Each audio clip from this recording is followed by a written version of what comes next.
Imagine two women locked in a blood feud so vicious, so brutal that it would rage for 50 years across medieval Europe. One was a Visigothic princess, educated, refined, and politically brilliant. The other? A former slave who clawed her way from the palace kitchens to a throne.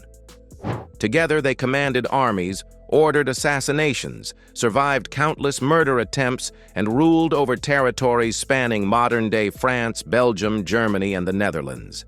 Their rivalry would directly cause wars that killed thousands, topple kingdoms, and literally change the course of European history. But you've probably never heard of them. Meet Brunhilda and Fredegund, the Dark Queens of the 6th century.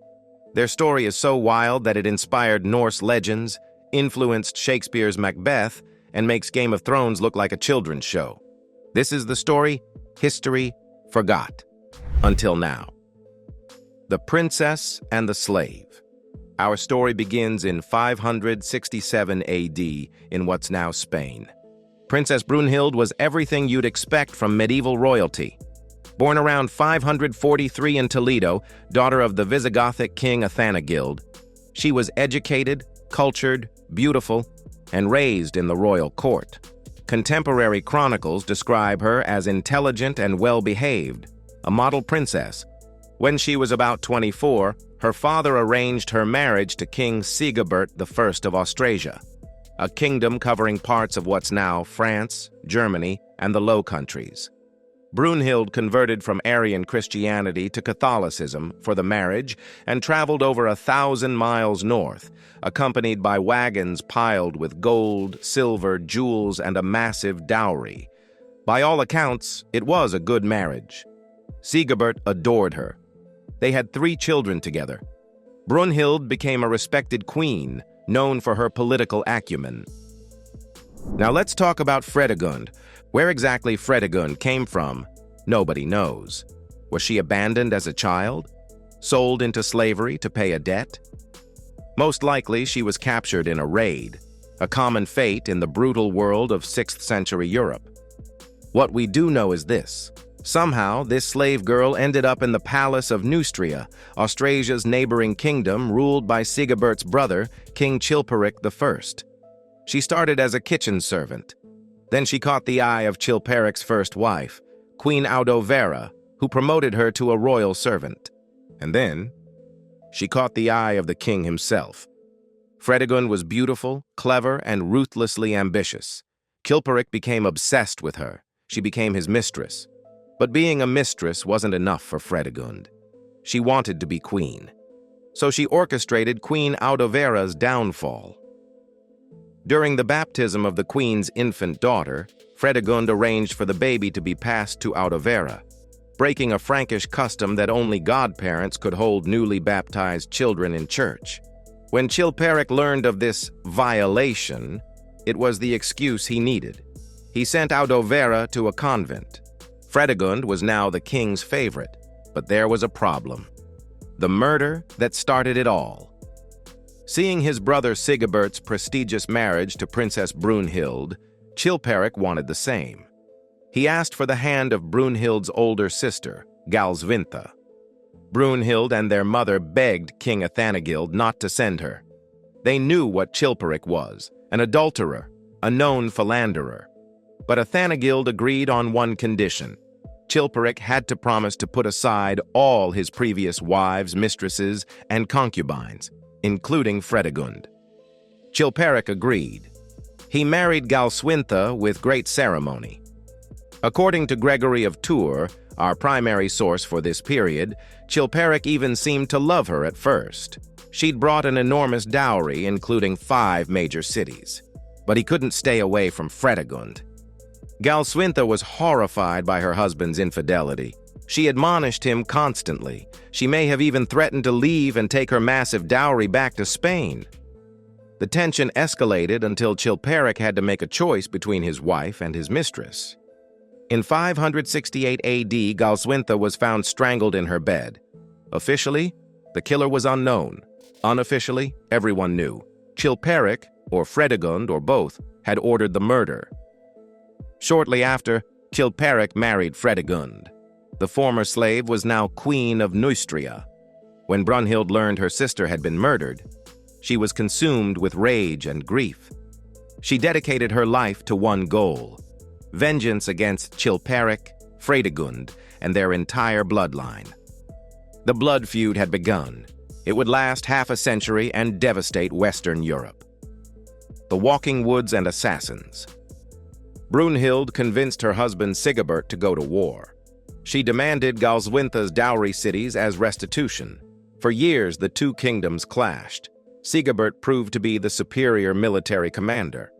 By 575 AD, he had Chilperic surrounded and on the run. Brunhild and Sigebert marched triumphantly into Paris with their young son, ready to claim the entire Frankish Empire. Victory was within their grasp. And then, at a victory feast, two assassins walked up to Sigebert and stabbed him with poisoned knives. Fredegund had sent them. Sigebert died. Chilperic's forces swept in and captured Brunhild, placing her under house arrest in Rouen. Fredegund could finally gloat over her imprisoned rival. But Brunhild wasn't finished. She escaped, fled to her son's kingdom. He'd been smuggled to safety and proclaimed king, and the war continued.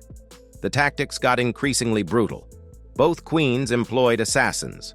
Fredegund tried to have Brunhild poisoned multiple times. Both sides sent armies to devastate each other's territories. Then came the Battle of Droisi in 593, one of the most ingenious military tactics in medieval history. Brunhild's forces invaded Neustria, heading for the border city of Soissons. Fredegund, whose son was still a child, took command herself. She knew she was outnumbered. She had no hope of winning a conventional battle. So she studied Roman military handbooks and devised a brilliant plan.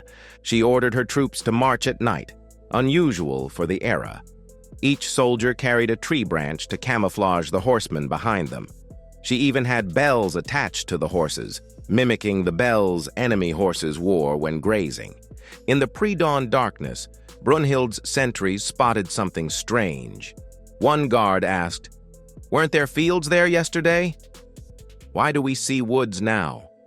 Another guard laughed him off. "You're drunk. Don't you hear the bells of our horses grazing by that forest?" At daybreak, Brunhild's forces woke to find themselves surrounded. Fredegund's army slaughtered them. It was a complete victory. This moving forest tactic became legendary. Scholars believe this battle, 3 centuries before Macbeth lived, directly inspired the Birnam Wood scene in Shakespeare's Macbeth, where soldiers carry tree branches to camouflage their approach to Dunsinane. History was literally being written in blood. The cost of power. Both queens outlived their husbands, a rare feat in an age where most queens were merely consorts. Fredegund ruled as queen consort for 29 years and regent for 12. Brunhild, queen consort for 8 years, then regent for 3 generations. Her son, her grandsons, and her great-grandson. That's 46 years of power. But the price was astronomical. Their male relatives died at alarming rates, poisoned, stabbed, assassinated. Between them, they lost husbands, children, and grandchildren to the political violence they'd unleashed. Fredegund ordered the murder of bishops, including Bishop Pretextatus, who was stabbed during Easter Mass in 586. When he lay dying, Fredegund visited him, supposedly to help, but Gregory of Tours suggests she just wanted to watch him die. With his last breath, Pretextatus urged her to repent. Brunhild became increasingly ruthless in her later years. She orchestrated the murder of multiple mayors of the palace to install her own favorites. She manipulated her grandsons into war against each other. Contemporary sources describe her as brilliant but merciless. In 597, Fredegund died of natural causes at around 60 years old, a remarkable lifespan for the era. She'd survived assassination attempts, wars, plagues, and political upheaval. But the feud didn't die with her. Her son, Clothar II, continued the war against Brunhild with the same venom as his mother. The terrible end. By 613, Brunhild was nearly 70 years old. She'd ruled for almost half a century, but her power was crumbling. The Austrasian and Burgundian nobles she'd controlled for decades turned against her. Many fled to Neustria, supporting Clothar II, Fredegund's son, against her. Her great-grandson's forces met Clothar's army in battle. Brunhild's troops surrendered without fighting. She was captured. Clothar II, the son of her mortal enemy, now held the queen who'd ruled Europe for decades. The charges against her were extraordinary. She was accused of murdering 10 Frankish kings through poisoning, assassination, and political manipulation. Whether these charges were true, exaggerated, or simply convenient propaganda, we'll never know for certain. What we do know is what happened next. According to the 8th century chronicle Liber Historiae Francorum, then the army of the Franks and Burgundians joined into one, all shouted together that death would be most fitting for the very wicked Brunhilda. Then King Clothar ordered that she be lifted onto a camel and led through the entire army. She was paraded as a spectacle, the once mighty queen reduced to a public humiliation. Then she was tied to the feet of wild horses and torn apart limb from limb. Finally, she died. Her final grave was the fire. Her bones were burnt. The 70-year-old woman who'd ruled Western Europe, who'd negotiated with emperors and popes, who'd commanded armies and rebuilt cities, was executed in one of history's most brutal ways, torn apart by horses. It was the ultimate revenge. Fredegund's son had won. Conclusion: the story of Brunhild and Fredegund should be legendary. They ruled longer than almost any king or Roman emperor before them. They governed territories spanning modern nations. They rebuilt Roman roads, constructed churches and fortresses, reformed taxation, commanded armies, and shaped European politics for generations. Yet history largely forgot them. Later chroniclers, mostly male, mostly clergy, dismissed them as minor queens of a minor era, or worse, portrayed them as evil women who meddled in men's affairs. The Carolingian dynasty that followed used their story as a cautionary tale about women in power. But pieces of their legend survived. Norse sagas wove their stories into myths about shield maidens and Valkyries, that Viking helmet costume we associate with powerful women. It comes from Brunhilde in Wagner's opera, who was based on our Brunhild. Shakespeare probably drew on Fredegund's walking woods for Macbeth. Modern fantasy writers from George R.R. Martin to others have echoed their ruthless political maneuvering. These weren't minor queens. They were power players who refused to be pawns. In an age that barred women from inheriting thrones, they found ways to rule anyway. They did it backwards and in heels, dodging assassins, commanding armies, and outlasting nearly every man around them. So remember their names, Brunhild and Fredegund, the Dark Queens who made Game of Thrones look tame. What other forgotten medieval badasses should I cover? Let me know in the comments.